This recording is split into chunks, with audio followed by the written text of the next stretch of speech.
Halo, Assalamualaikum warahmatullahi wabarakatuh. Ketemu lagi di mata kuliah Teknologi Informasi dan Pariwisata Digital. Baik, pada pertemuan 12 ini kita masih membahas tentang sistem informasi, geografi, dan pariwisata. Pada pertemuan selanjutnya, itu kita telah membahas pengantar sistem informasi geografi dan kemampuan yang dimilikinya untuk digunakan dalam bidang pariwisata. Kalau misalkan kita kembali mengingat, itu ternyata terdapat 7 kemampuan yang bisa digunakan. Nah, sekarang contoh pemanfaatannya itu seperti apa? Kita akan bahas di pertemuan kali ini. Contoh pertama ialah inventarisasi dan pemetaan daerah unggulan wisata. Suatu wilayah yang memiliki sumber pendapatan daerah dari sektor wisata tentu memiliki banyak destinasi wisata yang ditawarkan. Jenis wisata tersebut bisa berbentuk wisata adventure, kuliner, edukasi, dan lain-lain.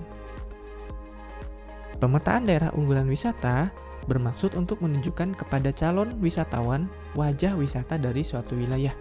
Artinya dengan pemetaan ini wisatawan atau calon wisatawan bisa mengetahui mana-mana saja daerah-daerah yang memiliki wisata dan wisatanya tersebut wisata apa saja jenisnya.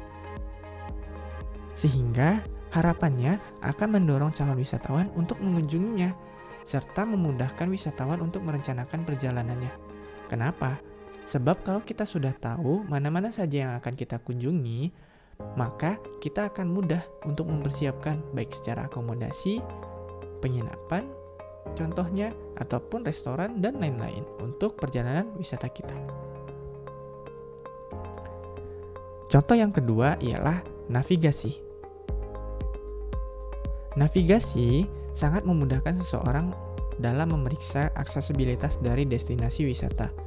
Sebagai contoh, misalnya sekarang saya berada di Kota Bandung dan saya ingin berwisata ke daerah Sumbawa. Lalu saya coba ketik nih di Google Maps, wisata di Sumbawa, misalkan gitu ya.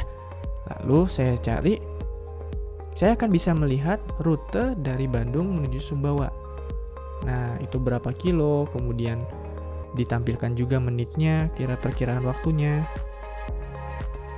Dalam pengembangan lebih lanjut, sistem navigasi ini juga bisa dilengkapi lagi, yaitu dengan informasi akomodasi contohnya, restoran, angkutan, ataupun harga mungkin yang bisa kita tampilkan juga. Pengembangan lebih lanjut ini disebut sebagai pemetaan integrasi wisata terpadu. Nah, pemetaan integrasi wisata terpadu tidak hanya meliputi lokasi saja tentunya, karena hal itu sudah tercakup di navigasi. Pada pemetaan integrasi wisata terpadu ini juga memuat informasi penginapan, restoran, angkutan umum, dan lain-lain yang memudahkan wisatawan untuk merencanakan perjalanan wisatanya. Hal ini tentu dapat menjadi daya tarik bagi wisatawan karena kemudahan dalam informasi akses destinasi wisata di daerah tersebut. Kalau misalkan kita pikir nih, kita mudah mengakses informasinya, lalu kita juga bisa mengetahui daerah-daerah mana saja kita akan menginap atau rute apa saja yang kita tempuh. Tentu hal itu menjadi lebih menarik, bukan? Dan kita sebagai calon wisatawan tentu sangat terbantu akan informasi tersebut. Nah, di Indonesia juga terdapat aplikasi yang mirip. Namun saat ini lebih cenderung pada fungsi kemudahan penggunaan dan pemilihan transportasi umum. Nama aplikasinya ialah Trevi. Dalam aplikasi ini tidak hanya navigasi saja, tetapi kita juga bisa mengetahui harga ataupun rute yang bisa kita tempuh dan juga jenis angkutannya.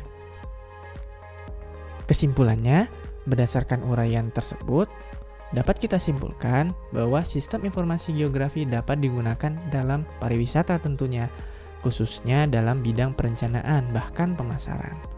Hal ini dilihat dari beberapa fungsi SIG yang mampu menganalisis titik, garis, maupun pola kenampakan atau fenomena. Dari contoh-contoh tersebut tentu masih butuh pengembangan lagi, sehingga dapat memudahkan wisatawan untuk mengakses destinasi wisata yang akan dia tuju. Dengan begitu, Tidak hanya aspek perencanaan yang tertempuh, tetapi juga pemasaran menjadi lebih optimal. Oke, sampai di sini dulu untuk pertemuan kali ini. Kita bertemu di pertemuan selanjutnya. Wassalamualaikum warahmatullahi wabarakatuh.